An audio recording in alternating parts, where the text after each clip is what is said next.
ஐயா ஸ்தோத்திரங்கய்யா. ஸ்தோத்திரம் ஸ்தோத்திரம். நல்லா இருக்கீங்களாங்கய்யா? நல்லா இருக்கேன் பிரதர். நீங்க எப்படி இருக்கீங்க? நல்லா இருக்கிறேங்க. என்ன சத்தி பிரதர், சர்ச்சுக்கு போய் கருப்பு சட்டையை போட்டு வந்திருக்கீங்க? ஏங்கய்யா சர்ச்சுக்கு கருப்பு சட்டை போட்டு வரக்கூடாதா? என்ன திடீர்னு புதுசா சொல்றீங்களே? இல்லப்பா, வைத்தியமா போட்டு கீழே ஒரு கட்டம் போட்ட வேட்டி போட்டா அது முஸ்லிம் சகோதரர்களை குறிக்குது. அப்புறம் காவி உடைய போட்டா அது இந்து சகோதரர்களை குறிக்குது. வெள்ளை சட்டையை போட்டீங்கன்னா அது வந்து நம்ம சகோதரர்களை குறிக்குதுப்பா. அதனாலதான் கேட்டேன். என்னங்கய்யா இது புது கதையா இருக்குது? ஆண்டவராகி இயேசு கிறிஸ்து உலகம் அனைத்தையும் படைக்கும் போது காட்டு புஷ்பங்களுக்கு கலர் கலரா நிறத்தை கொடுத்து படைச்சிருக்கிறாரு. நீங்க என்னன்னா ஒயிட் ட்ரெஸ் தான் நாம போடணும், மத்த கலர் ட்ரெஸ் எல்லாம் நாம போடக்கூடாது, அதெல்லாம் அந்த சகோதரர்களுக்கு இந்த சகோதரர்களுக்குன்னு பிரிச்சு வைக்கிறீங்களே. ஆண்டவராக இயேசு கிறிஸ்து வேதத்துல அப்படி நமக்கு சொல்லி இருக்கிறாரா? தகுதியான வஸ்திரங்களை போடணும்னு சொல்லி இருக்கிறாரு. வெள்ளை கலர் ட்ரெஸ்ஸ போடணும்னு சொல்லல. இப்ப சத்தி அப்படி இல்லப்பா, நீ என்னமோ புதுசா நீ பேசுற. ரொம்ப வருஷமா கிட்டத்தட்ட 80ல இருந்து 70ல இருந்து அதுக்கு முன்னாடில இருந்தே பரிசுத்தவான்களுடைய உடைன்னு சொல்லி வெள்ளையே தான்ப்பா நம்ம முன்னோர்கள் நம்மளுடைய பாசமார்கள் எல்லாருமே கடைபிடிச்சிட்டு வந்திருக்காங்கப்பா. அங்கி கூட வெள்ளை தான்ப்பா, ஏசு போட்டு ட்ரெஸ் கூட வெள்ளை தான்ப்பா. நீ என்னப்பா எதுவும் தெரியாத மாதிரி சின்ன குழந்தை பேசிட்டு இருக்க? கருப்போட்டு உள்ளவரா அதை பாஸ்டர் கோச்சுக்கோ தெரிஞ்சுக்கோ.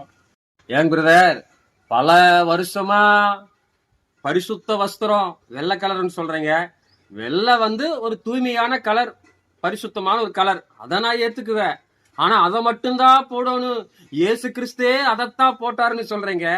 இயேசு கிறிஸ்து எருசலேம்ல இங்க பிறந்ததால யூதர்கள் வெள்ளை கலர் ட்ரெஸ் போடுவாங்க, அங்கி போடுவாங்க. அப்புறம் ஒரு யூதரா இருந்ததுனால அப்படி போட்டாரு. அதனால தயவு செய்து உடைகளை வச்சு ஆர்குமெண்ட் வேணாங்க.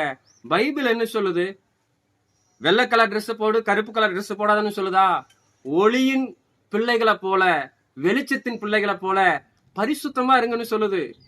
இருளின் பிள்ளைகளை போல பாவக்காரிய வேண்டான்னு சொல்லுதே தவிர கருப்பு ட்ரெஸ் வேண்டான்னு சொல்லலீங்க ஐயா.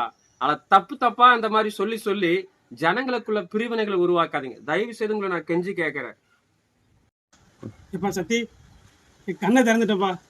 ரொம்ப நாளா நானும் வெள்ளை சட்டை தான் இருந்தேன். ஆனா கலர் சட்டையும் போடலாம் சொல்லி இன்னைக்கு ஒரு தெளிவை உண்டாக்கி இருக்கேன் ஐயா. அதாவது ட்ரெஸ்ஸுகளை காட்டி நமக்குள்ள பிரிவினைகள் வேண்டாம். ஆண்டவர் சொல்றாரு, உன்னிடத்துல நீ அன்பு கூறுவது போல பிறனிடத்தில் அன்பு கூறணும். அதனால எல்லாரிடத்துலையும் ஐக்கியமா இருக்கலாம், அன்பா இருக்கலாம். வெள்ளை கலர் ட்ரெஸ் போடுங்க, தப்பு இல்லை.